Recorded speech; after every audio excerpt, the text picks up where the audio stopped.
Morning guys, Moorhuhn here. Today we're taking a look at the pretty much best experience and Favour farm in the game from a refined perspective.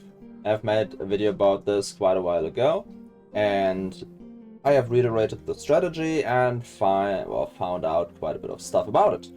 So let's talk about what you need. First of all, the easiest thing to get is the experience blessing from the Fall of the Outcast timeline. I would always go for this as it's pretty much the best blessing of the timeline. Always just pick up the experience. It gives you more favor in your item factions, and it's just very, very helpful.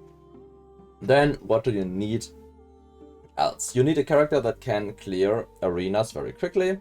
Obviously, I would always recommend my own build, which is the Stormbeard Druid, and then you need a specific setup for the arenas. For that, let's take a quick look at my woven tree.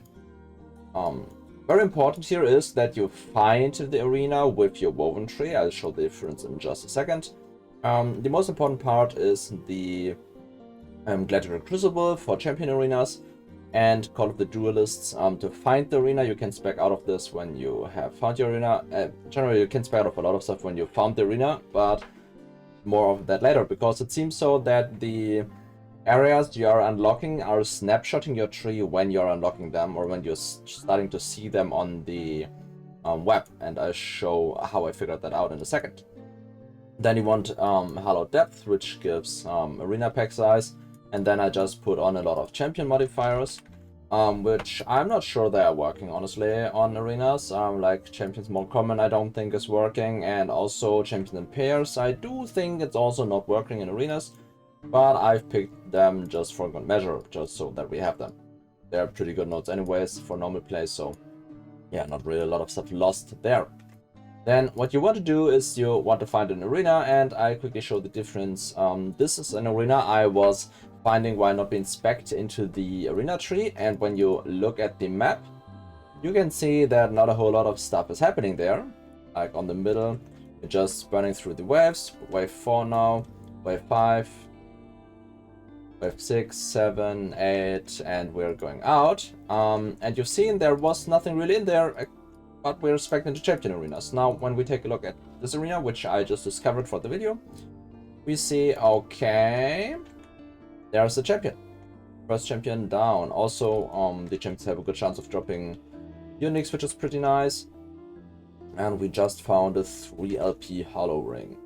Hollow finger. So then again, wave 10, the amount of waves varies from arena to arena every single time, and we jump out to not complete the arena. So this basically is the loop, but now we can go way, way further than just running this random arena. What we can do is finding, yeah, I've explored quite a bit since setting this up, so there we go. Here's a Rustland arena. This is very important. We want a Rustland arena, why I'll show in a second, and we want the modifier. Can I go with my mouse over there? But to have the 40% increase experience. Actually, my cam might be above it. Let me quickly throw my cam into a different area. Or just gone. So you can see this area has 40% increased experience gains for 2 rounds or for 2 echoes when you complete it. And this is very strong. That's the Rustland arena you want if you really want to go for the really, really hard push. Like if you want the best outcome there is. Then again, quickly taking on my webcam here.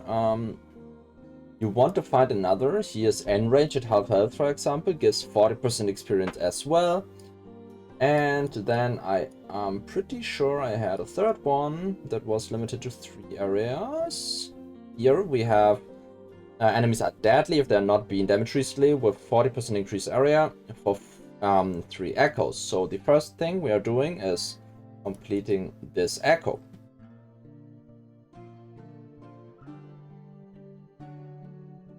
Quickly run through.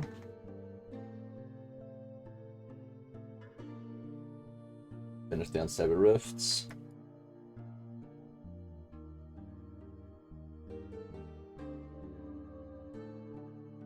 Okay, first completed. But there seems to be another one.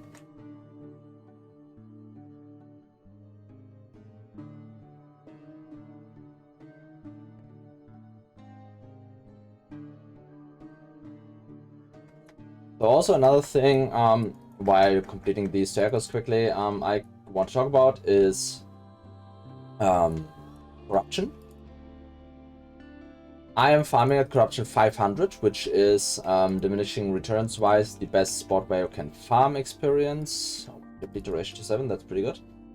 And the reason for that is because the diminishing returns for experience start to hit very, very heavy as soon as you go above 500, and up to 500 it's like a downwards trend with experience, like with experience increase, but still very stable and very strong. But at 500 there's another like breakpoint kicking in, which makes it very, very terrible to farm for experience.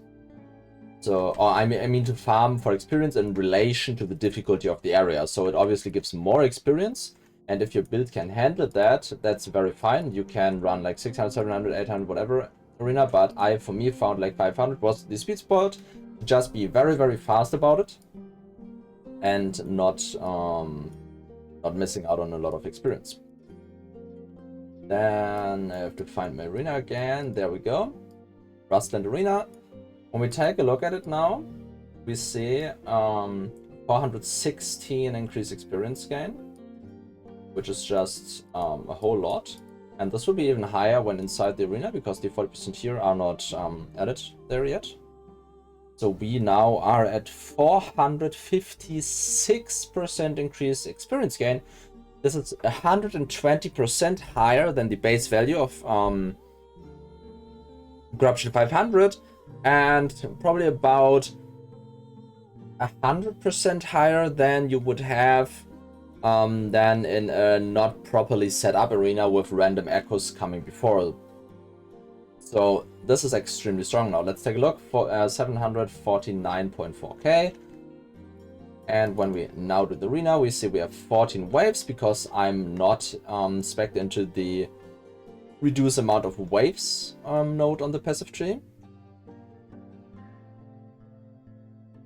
Oh, it's actually terrible, I just noticed. I do think I discovered this arena while being not spec'd into the nodes. But you see, this was 600 favor just from a couple seconds in there, and the champion arenas would give a lot more. So why Rustland Arena? Rustland Arena is one of the smallest arenas there is, and also it has one very, very interesting property that I can show in just 2-3 runs. Be careful here now, because we don't have a champion arena. Champion arena help a lot with not completing them by mistake. But here we see we have one shrine location that is very nice, so we have a decent chance of finding experience here. And there are 2 more shrine locations in the Rustland Arena that are very easy to come by.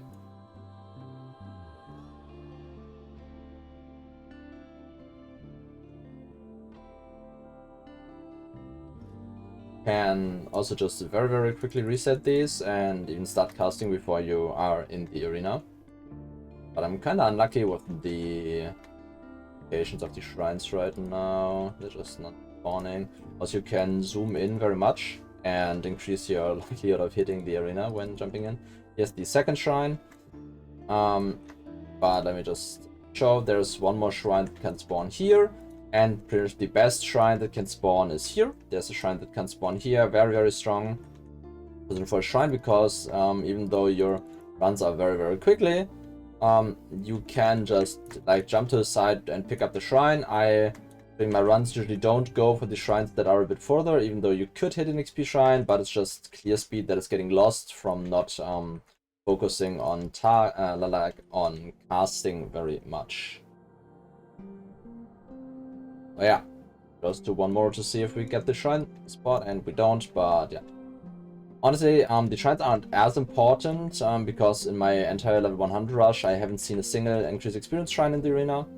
But generally, it's pretty decent, and like it's the best reason to pick this arena. But if you do find a different arena that is small, that has the 40% increased experience gain on it without like defensive modifier on the enemy, because that's what you really want to avoid. Here we have Enrage, Deadly, and another Enrage mod, which means that the enemies just get stronger offensive wise but not defensive wise, which is very good for this farm because we don't really get hit anyway. Yeah, this is pretty much everything I want to talk about. And yeah, if you have any questions about the strategy, about anything I've shown or anything else, feel free to drop it in the comments, and see you in the next one.